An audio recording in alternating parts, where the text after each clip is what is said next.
Going out of baseball on a story today that would do an old newspaper editor proud. Hold the presses, man bites dog. Owners who've never shown much sense came to their senses.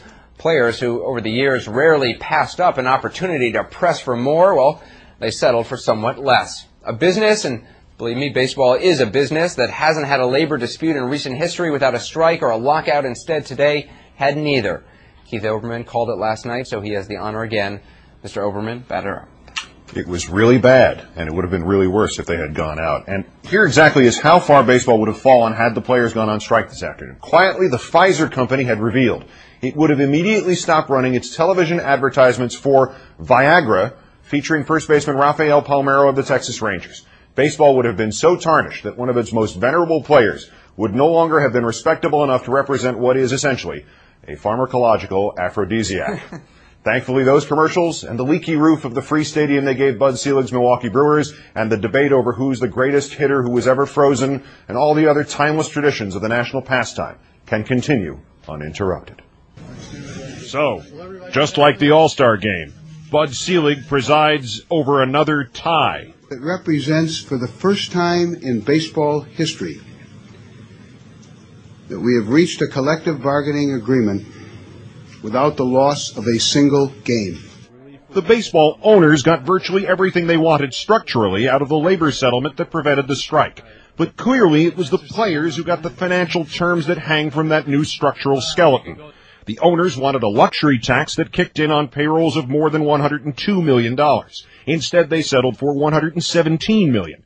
They wanted the tax to be 50%. It starts at 20%. They wanted the tax to affect 6 teams. They settled for 3 or 4.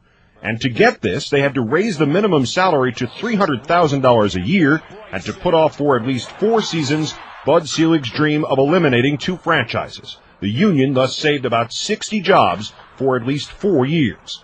After nearly 24 hours of nonstop, off-again, on-again bargaining, of shuttle diplomacy, admittedly a shuttle that only required negotiators to walk about 2 blocks. After all that, neither side was sufficiently jaunty nor sufficiently conscious to declare victory. The game is only over when the contract is reached, and you only win, and you both win when the contract is reached. Fear and Selig also agreed on song references. I'm fond of quoting the Beatles song about a long and winding road.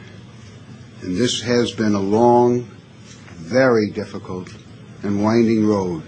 We have been involved in traveling down many long and winding and difficult roads. And collective bargaining is often a process which is tortured and troubled and difficult. Speaking of the road, at just before noon Eastern, the Boston Red Sox finally got on their buses to go to Logan Airport and thence to fly to Cleveland. At almost exactly the same hour, the St. Louis Cardinals player rep Steve Klein got a call in his Chicago hotel room, telling him to round up his teammates and put them on a bus to Wrigley Field. This was no coincidence. A high-placed union source tells me that this was pre-scheduled. To mix sports metaphors, the labor equivalent of running out the clock. Once the union had dragged the owners' proposals inside a range where they were minimally acceptable, the plan was to keep trying to get a little more until the deadline for getting the players to the games, and then, right about noon, simply say okay.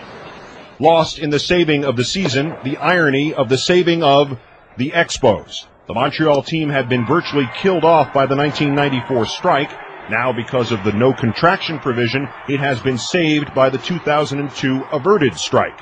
Saved, if not for Montreal, then for another city, presumably Washington, where it would presumably get the politicians off Bud Selig's back. And there was another blast from the labor past hidden in today's announcement. The New York hotel ballroom in which peace broke out was the same one in which in 1994 Commissioner Selig announced that because of that strike, the World Series had been canceled for the first time in 9 decades. No need to worry about that this year because we all live in a yellow submarine. Were you aware that they were such Beatles fans? No, and it's made me rethink 35 years of being a Beatles fan, in fact. So really, I mean, who wins out of this? Obviously the Expos, or whoever the Expos become, right. Yes, clearly. And I think really it is. I mean, it is a tie.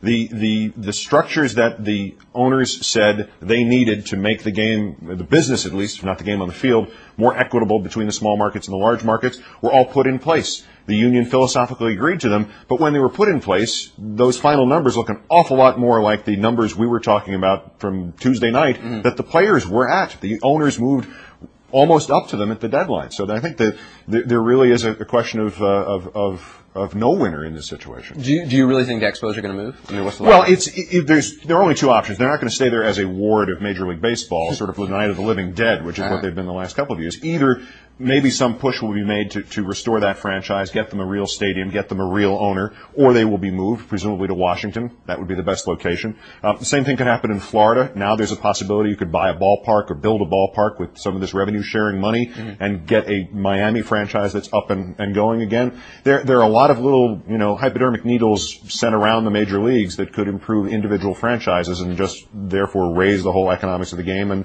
the fan interest again. Right. All right, cool. Keith Olbermann, thanks very much. You're welcome.